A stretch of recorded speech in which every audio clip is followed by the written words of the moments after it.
గురుద్వారాన్ని మనం విస్మరించాలి.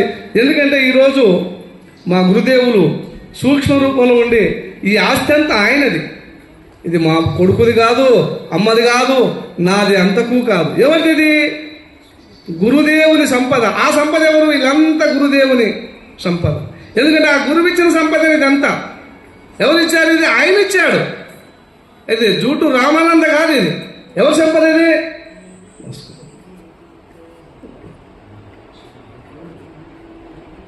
ప్రసాదం.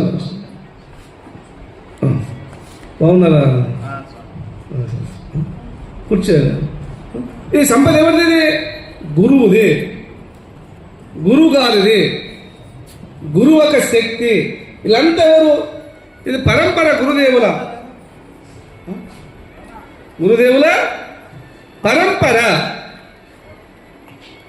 పరమాత్ముడు ఇచ్చినటువంటి సంపద ఇది. మనం అనుకుంటున్నాం రామానంద కట్టారు. రామానంద ఎవడు? ఎవరికైనా తన గురువుకు శిష్యుడు. తన శిష్యునికి సకల శక్తులు అందించినటువంటి మహాత్ముడు శ్రీ సద్గురు పరిపూర్ణ నాగలింగేశ్వర స్వాముల వారు. ఈ సంపద అంతా కూడా ఆయనది. మీరందరూ కూడా ఆయన సంపద. ఈయనెవరు దీనికి హక్కు? ఇలాంటి పరిపూర్ణత స్థితిలో మనం పొందాలి, ప్రకాశంలో మనం వెలగాలి. సద్గురుదేవులను మనం ఎప్పుడు శుశ్రూష చేయాలి. ఏదో 7 చేసి 2 ఏళ్ళు చేసి 3 ఏళ్ళు చేసి 4 ఏళ్ళు చేసి నా సంసారం కలుస్తలేదు, నా గురువు వద్దు.